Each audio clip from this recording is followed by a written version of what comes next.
1959 का वो साल जब 14वें नंबर के दलाई लामा तेंजिंग ग्यात्सो अपनी जान बचाते हुए भारत की शरण में आए थे।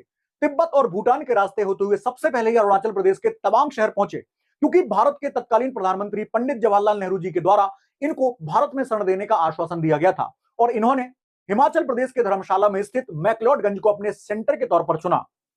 और तब से लेकर अब तक दुनिया भर में शांति के प्रतीक दलाई लामा जी ने बहुत सारे ऐसे काम किए जो मानवता के लिए मिसाल के तौर पर देखे जाते हैं। दोस्तों, आज वो 90 साल के हो गए हैं और उनकी इस उम्र के साथ साथ उनका स्वास्थ्य भी गड़बड़ रहने लगा है। इसी के साथ ही ये इस बात की चर्चा भी लगातार तेजी से उठ रही है कि क्या अब दलाई लामा के बाद हमें 15वें नंबर के दलाई लामा का चुनाव करना होगा। तो दोस्तों, आज का ये जो वीडियो रहेगा, इस वीडियो में मैं आपको बताने वाला हूं कि दलाई लामा जो है इनकी चुनने की प्रक्रिया क्या होती है। आज वर्तमान में जो दलाई लामा है इनको किस प्रकार से, किस प्रक्रिया के माध्यम से चुना गया था और किस प्रकार से चाइना का लगातार इनकी चुनने की प्रक्रिया में हस्तक्षेप रहा है और दलाई लामाओं की जो परंपरा है इसकी शुरुआत कहां से हुई है और वर्तमान के दलाई लामा ने किस प्रकार की भविष्यवाणियां की हैं कि आगे का दलाई लामा किस प्रकार से होगा और उसको कैसे चुना जाएगा। तो दोस्तों, इस वीडियो के साथ बना रहिएगा। अगर आप पहली बार चैनल पर हैं तो चैनल को प्लीज सब्सक्राइब करिएगा। वीडियो अगर पसंद आए तो उसे लाइक करिएगा और कमेंट में अपनी प्रतिक्रिया देना मत भूलिएगा। तो चलिए यहां पर हम सबसे पहले आपसे बात करते हैं इस खबर की ओर कि ये दलाई लामा होते क्या है। तो दोस्तों, एक्चुअली में आप याद रखिएगा, एक मंगोलियाई पद होता है दलाई लामा, जिसका मतलब होता है ज्ञान का महासागर, यानी कि एक ऐसा व्यक्ति जिसके पास अथाह ज्ञान है और वो दुनिया में शांति को स्थापित करने के लिए ही आया है। यहां पर हम बात करते हैं कि दलाई लामा जो है ये तिब्बत के बौद्ध धर्म का सबसे बड़ा धार्मिक पद होता है, जिसमें वर्तमान में दलाई लामा जो तेंजिंग ग्यात्सो हैं इस पद को पाने वाले 14वें नंबर के बौद्ध धर्म के गुरु हैं और इनको दुनिया भर में बौद्धों का सबसे बड़ा नेता माना जाता है, जो तिब्बत के सेंटर से अपनी पूरे के पूरे इस काम को चलाते हैं। लेकिन लंबे समय से, यानी कि 1959 से, जैसा कि मैंने आपको शुरुआत में बताया, तब से लेकर अब तक ये हिमाचल प्रदेश के धर्मशाला में स्थित मैक्लोडगंज नाम के उस सेंटर से ऑपरेट करते हैं और दुनिया भर की यात्राएं करते हैं शांति को स्थापित करने के लिए। अगली बात करते हैं, माना जाता है कि दलाई लामा की मृत्यु के बाद उनकी आत्मा जो है पुनर्जन्म लेकर आती है और ऐसे ही यह परंपरा जो है जारी रहती है। तो तब से लेकर, यानी कि पहले नंबर के दलाई लामा से लेकर जिनकी नियुक्ति 1578 के आसपास हुई थी, तब से लेकर और आज तक के दलाई लामाओं की प्रक्रिया जो रही है वो पुनर्जन्म की ही प्रक्रिया रही है। यानी कि पिछले जो दलाई लामा होते हैं वो कुछ संकेत ऐसे देते हैं जिनके माध्यम से नए दलाई लामा को ढूंढा जाता है। याद रखिएगा, दलाई लामा को किसी भी प्रकार से चुनने की कोई प्रक्रिया नहीं होती है, बल्कि पिछले वाले दलाई लामा के द्वारा दी गई भविष्यवाणियों के आधार पर ही अगले दलाई लामा को ढूंढा जाता है तिब्बत के धर्म गुरुओं के द्वारा। आगे हम बात करते हैं यहां पर कि दलाई लामाओं को चुनने की जो प्रक्रिया है, यानी कि दलाई लामाओं को ढूंढा कैसे जाता है। और सबसे पहले हम बात करते हैं कि इनकी परंपरा की शुरुआत कहां से हुई। तो देखो, यहां पर 1357 से लेकर 1419 तक में तिब्बत में एक नेता थे जिनका नाम था जे सिंघापा। क्लियर है, जे सिंघापा नाम के एक धर्मगुरु थे। इन्होंने क्या किया था, 1409 के लगभग एक स्कूल की शुरुआत करी थी तिब्बत में। एक स्कूल खोला था जिसका नाम था जेलंग स्कूल। इसी स्कूल में एक होनहार छात्र थे जिनका नाम था जेदंग द्रुप। जेदंग द्रुप, जिनको पहला दलाई लामा भी माना जाता है। तो ये होनहार विद्यार्थी थे जिनकी काबिलियत और योग्यता को देखते हुए आगे चल के इन्हीं को पहला दलाई लामा घोषित किया गया। लेकिन याद रखिएगा कि जब लगभग 1491 के आसपास इनकी मौत होती है तो मौत के समय पर यह दलाई लामा नहीं थे, बल्कि बाद के समय काल में जब तिब्बत के नेताओं के द्वारा क्या किया गया, इस प्रकार की परंपरा की शुरुआत की गई और एक मंगोली राजनेता थे, एक राजा थे, उनके माध्यम से इस प्रक्रिया को 1578 के आसपास शुरू किया गया था। तो यहां पर 1630 के दशक में बौद्धों और तिब्बतियों के बीच में नेतृत्व को लेकर लड़ाइयां शुरू हो गई थी और आखिर में 5वें दलाई लामा जो तिब्बत को एक करने में कामयाब रहे और 13वें दलाई लामा जो थे उन्होंने 1912 में तिब्बत को स्वतंत्र घोषित कर दिया। इसके पहले मैं आपको थोड़ा सा और आगे की बात बताता हूं कि 1557 के लगभग मंगोलिया के एक राजा थे जिनके बारे में मैंने अभी आपको बताया। मंगोलिया के राजा जिनका नाम था अल्तान खां। उन्होंने क्या किया था, पहली बार इस लामा की परंपरा को शुरू किया था और तीसरे नंबर के लामा को चुना था।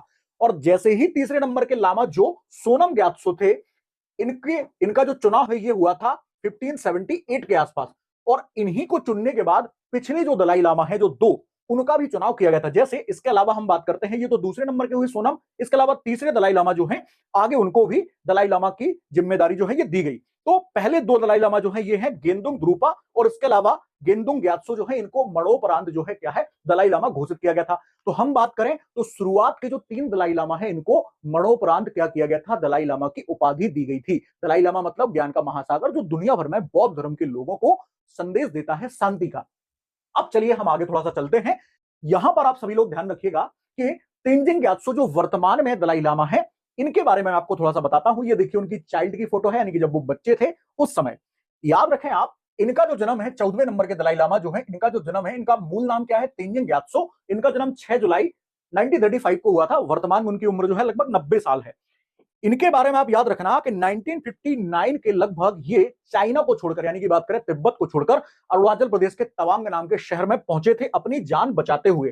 कहा जाता है कि जिस समय चाइना के सैनिकों ने इनके सेंटर पर अटैक किया था तिब्बत में, तो वहां पर इन्होंने आर्मी का भेष धारण करके, यानी कि आर्मी का गेटअप धारण करके, और रातों रात वहां से भागे थे अपने परिवार के लोगों के साथ भी, और तिब्बत के और भी जो धर्मगुरु हैं उन सारे लोगों को लेकर ये साथ में भागे थे। और भागे कहां पर थे? भारत की तरफ ये भागे, क्योंकि भारत के तत्कालीन प्रधानमंत्री जवाहरलाल नेहरू जी ने द्वारा इनको आश्वासन दिया था कि हम आपको शरण देने में किसी भी प्रकार की कोई कमी नहीं रखेंगे, आप आइए, बाकी जो चीजें होंगी। बाद में जवाहरलाल नेहरू जी की इस बात को लेकर आलोचना भी हुई थी कि आपने चाइना जैसे देश के साथ सीधा सीधा पंगा ले लिया। और 1962 के लगभग हम देखते हैं कि भारत और चाइना के बीच में इन्हीं कुछ मुद्दों को लेकर वॉर भी हुआ था, सीमा को लेकर विवाद था, लेकिन साथ में एक मुद्दा यह भी था कि पंचशील समझौते का उल्लंघन भारत के द्वारा किया गया, ऐसा चाइना ने आरोप लगाया था भारत के ऊपर। क्योंकि उस पंचशील समझौते में जो 5 नियम थे, उनमें से एक नियम यह भी था कि आप हमारे आंतरिक और बाहरी किसी भी प्रकार के मामले में कोई इंटरफेरेंस नहीं करेंगे। तो चाइना ने इसको चाइना के इंटरफेरेंस के तौर पर, यानी कि चाइना के इंटरनल मामलों में एक हस्तक्षेप के तौर पर देखा था, इसलिए उसने इसको भी एक मजबूत आधार बनाया था 1962 के लगभग के इंडो साइनो वॉर के लिए। तो यहां हम आगे समझते हैं कि 1959 के लगभग दलाई लामा जो है ये भारत आए थे, और इसके अलावा इनके धार्मिक कामों के कारण, शांति के संदेशों के कारण 1989 के लगभग इनको पहली बार क्या मिला था? शांति का नोबेल पुरस्कार भी मिला था। और इसके अलावा शांति के लिए इन्होंने दुनिया के 65 से ज्यादा देशों की यात्रा करी, और उस पूरी की पूरी यात्राओं में हम देखें तो लगभग इन्होंने 85 के लगभग जो अवार्ड्स हैं ये जीते हैं दुनिया के अलग अलग देशों से। ये उनकी चाइल्ड वाली फोटो। अब मैं आपको इनके आगे की तरफ लेकर चलता हूं और बताता हूं कि इनको किस प्रकार से चुना गया था। तो सबसे पहले यहां पर हम बात करते हैं कि इनका जो जन्म है 1935 में चीन के उत्तर पश्चिम में एक गांव है जिसका नाम है ताक्तेसर नाम का गांव। क्लियर है कौन सा ताक्तेसर नाम का गांव है? वहां पर जब इनकी आयु मात्र 2 साल की थी, मात्र इनकी 2 साल की आयु थी, तो इनकी पहचान हो गई थी कि साहब आप जो है वो नेक्स्ट दलाई लामा है, यानी कि जो 13वें नंबर के दलाई लामा थे। उन्होंने इस प्रकार के संकेत दिए थे कि आप चाइना के उत्तर पश्चिम में तख्तेसर नाम के गांव में जाइए, वहां पर आपको एक बच्चे के रूप में मैंने जन्म लिया है। तो वहां पर जब ये लोग पहुंचते हैं तो 13वें दलाई लामा की छोड़ी हुई निशानियों की मदद से बौद्ध साधु जो है इनके गांव तक पहुंचे। और वहां का किस्सा भी जबरदस्त है। जब वो गांव में पहुंचे तो पिछले वाले दलाई लामा के द्वारा दिए गए कुछ संकेत और बहुत सारी उनकी जो सामग्री थी जिसका वो यूज करते थे, वो सामग्री को लाके इस बच्चे के सामने, यानी कि छोटे दलाई लामा के सामने रखी गई उन चीजों को। और जैसे ही उन चीजों को इन्होंने रखा तो वो सारे के सारे सामान को पहचान गए 13वें दलाई लामा के, और उन सामान को उठा के उन्होंने अपने सीने से लगा लिया और बोला कि ये पूरा का पूरा जो आप सामान लेके आए हैं ये सारा सामान मेरा है, क्योंकि पिछले जन्म में ये इस सारे के सारे सामान का यूज मैं स्वयं करता था। इसके अलावा आखिर में उन साधुओं ने बच्चे के सामने कुछ छड़ी रखी, यानी कि जो लकड़ी वगैरह लेकर वो चलते हैं, तो छड़ी रखी और छड़ी को उठाकर उन्होंने क्या किया? अपने सीने से लगा लिया। इससे इस बात का कंफर्मेशन हो गया कि ये जो है ये होना हो अगले दलाई लामा ही बनेंगे।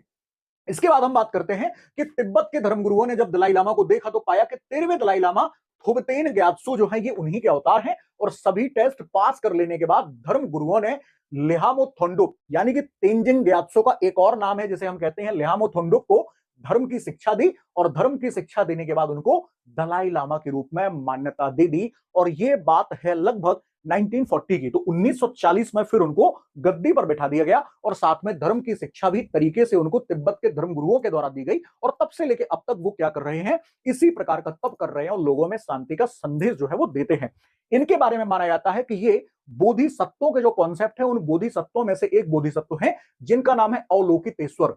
तो 14वें नंबर के जो दलाई लामा है, या किसी भी दलाई लामा की हम बात करें, दलाई लामा को माना जाता है अवलोकितेश्वर का अवतार, यानी कि अवलोकितेश्वर के द्वारा दिए गए आदेशों का ही ये लोग पालन करते हैं और दुनिया में वो शांति स्थापित करने के लिए जो भी संदेश देते हैं वो ये लोग अपने माध्यम से लोगों तक डिलीवर करने का काम करते हैं। इसी प्रकार से दलाई लामा के अंतर्गत एक और पद होता है जिसे कहा जाता है पंचित लामा। क्लियर है? जो भी तिब्बत में बैठते हैं। और पंचित लामा का मतलब होता है कि दलाई लामा के अधीन रहकर काम करने वाले, यानी कि तिब्बत के दूसरे सबसे बड़े धर्मगुरु। जो बोधिसत्वों में हम बात करें तो अमिताभ नाम के बोधिसत्व के अवतार माने जाते हैं और वो अमिताभ के द्वारा किए गए दिए गए संदेशों को लोगों तक पहुंचाने का काम करते हैं। तो पंचित लामा, दलाई लामा और इसके अलावा तिब्बत के और बौद्ध धर्मगुरु होते हैं। इन लोगों की बहुत बड़ी एक पूरी टीम होती है और ये सारे के सारे लोग जो हैं वो दुनिया भर में इस प्रकार के काम करते हैं। अब बात करते हैं कि दलाई लामा को आखिर में चुना कैसे जाता है। ये प्रोसेस जो मैंने आपको पिछली वाली बताई वो तो ये बताई है कि साहब 14वें नंबर के दलाई लामा को कैसे चुना गया था। अब मैं आपको बताता हूं कि ओवरऑल दलाई लामा को चुनने की प्रक्रिया होती है। तो देखो, सबसे पहले तो ये चीज होती है कि जैसे ही दलाई लामा की जिस दिन भी मृत्यु होती है, तो मृत्यु होने के कुछ समय के पश्चात इनके चुनने की, अगले दलाई लामा को चुनने की प्रक्रिया जो है वो शुरू हो जाती है, यानी कि ढूंढने की प्रक्रिया जो है वो शुरू हो जाती है। कैसे?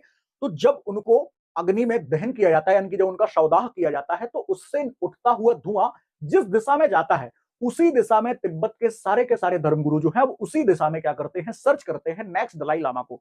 अब सर्च करने की प्रक्रिया कैसे होती है? तो यहां पर आप ध्यान रखना कि जब शोक समय खत्म हो जाता है, तब इनकी खोज जो है प्रारंभ होती है। मृत्यु से पहले अपने उत्तराधिकारियों की कुछ निशानियां जो है वो बताकर जाते हैं और उनकी पहचान बौद्ध भिक्षु करते हैं। मृत्यु के समय दलाई लामा के शव जिस दिशा में होते हैं, मृत्यु के बाद भिक्षुओं को अपने सपने, भिक्षु जो रहते हैं उनको दलाई लामा को सपने भी देते हैं कि इस प्रकार से मैं जन्म लूंगा, बच्चे के रूप में लूंगा, महिला के रूप में लूंगा, पुरुष के रूप में लूंगा, किस शहर में लूंगा, किस गांव में लूंगा, ये सारी चीजें। और इसमें ज्योतिष शास्त्री भी क्या है, इनकी मदद करते हैं। इसके अलावा दलाई लामा की पहचान करने वाला जो दल होता है, सबसे पहले उनकी मृत्यु के समय उनके आसपास पैदा हुए बच्चों की खोज करते हैं और इनमें विशेष प्रकार के लक्षण, जिनके संकेत पिछले वाले दलाई लामा ने बौद्ध भिक्षुओं को दिए हैं, उन संकेतों की पहचान करते हैं कि उसी समय काल में कोई अगर बच्चे ने नया जन्म लिया हो तो हम पता कर सकते हैं, तो हमें लंबी प्रोसेस से नहीं गुजरना होगा। इसके बाद क्या होता है कि सभी के सभी जो तिब्बत के जो एक झील है जिसका नाम है लिहामो लात्सो नाम की झील, वहां पर क्या करते हैं, तप करते हैं। और तप करने के दौरान जो झील की देवी होती है, वो देवी आकर क्या करती है, बौद्ध भिक्षुओं को यह बात बताती है कि आप अगले दलाई लामा को किस प्रकार से ढूंढ सकते हैं। और इन लोगों में यह मान्यता है कि इस झील के पास तप करने वाली जो झील की देवी है, उसने सबसे पहले वाले दलाई लामा से यह वादा किया था कि जब भी दलाई लामा के पुनर्जन्म की बात आएगी तो उसमें मैं आपको क्या करूंगी, मदद करूंगी और आपके वंश को आगे इसी तरीके से बढ़ाती रहूंगी। तो ये दलाई लामाओं को चुनने की एक प्रक्रिया होती है, उनके संकेतों के आधार पर, उनके भविष्यवाणियों के आधार पर। अब यहां पर अपन बात करते हैं कि जो वर्तमान के दलाई लामा है, इन्होंने कौन सी भविष्यवाणियां की है जिसके आधार पर नए वाले दलाई लामा का भविष्य में चयन किया जाएगा। हालांकि इन्होंने अभी अपने 90 नंबर के जन्मदिन के अवसर पर यह बात कही थी कि आप लोग दलाई लामाओं को चुनने के लिए इतने ज्यादा उतावले मत होइए, क्योंकि उसी समय काल में चाइना भी लगातार इस प्रकार की बातें कह रहा था कि जो तिब्बतियों के द्वारा दलाई लामा को चुनने की पुनर्जन्म वाली कहानी है, हम उस कहानी को सिरे से खारिज करते हैं और स्वर्ण कलश वाली जो परंपरा चाइना ने शुरू की थी, उसी परंपरा के आधार पर अगले दलाई लामा को चुना जाएगा।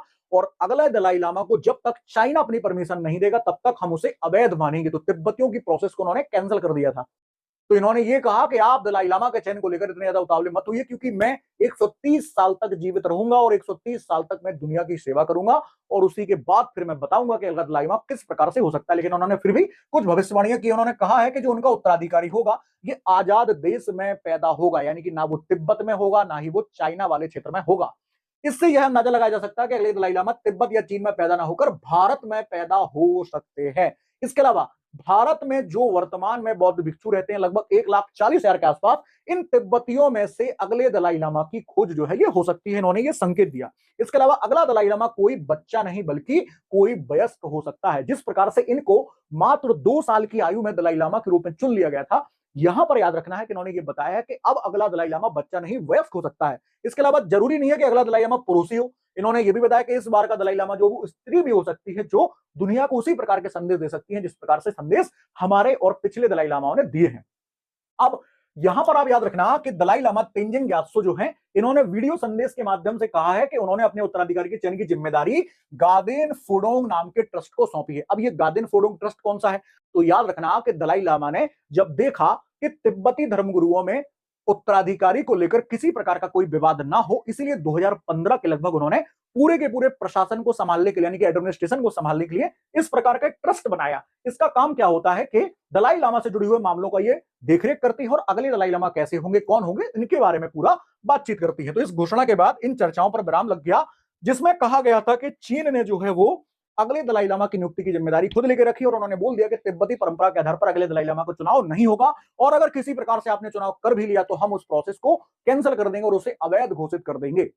अब आप लोगों को लग रहा होगा कि चाइना ऐसा इतना इन्वॉल्वमेंट क्यों रख रहा है इन सारी चीजों में, तो आप समझिए कि चीन की जो कम्युनिस्ट सरकार है वो क्या करती है, धर्म में विश्वास नहीं करती।